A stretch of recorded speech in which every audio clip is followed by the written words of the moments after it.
that about this from their friends at school. So thank you. However, the most transparent administration in American history. Before Trump, we didn't know the word transparency, apparently.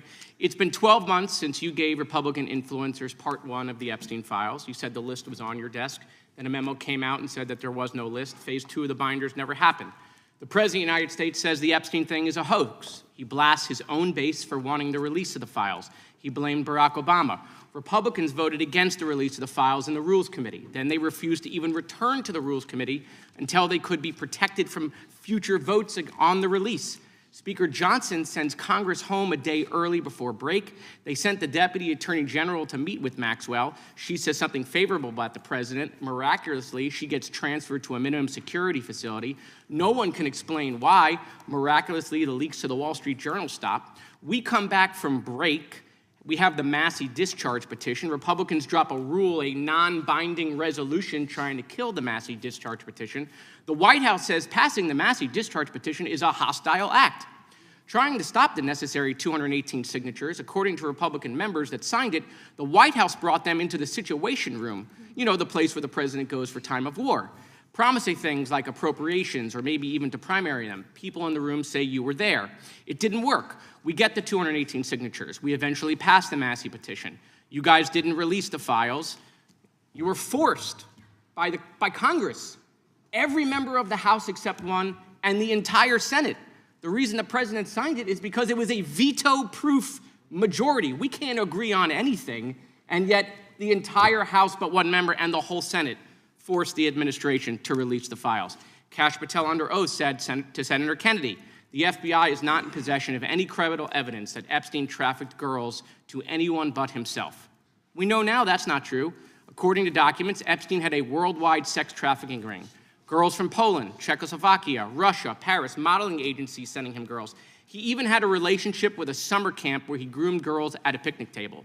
Ghislaine Maxwell says 29 Epstein associates cut secret DOJ deals. Turns out there is a list. 6 names readily available if you unredact them. Co-conspirators named, but we got them when you unredact them. Maxwell recently tells a House Oversight Committee that she wants clemency to release more names.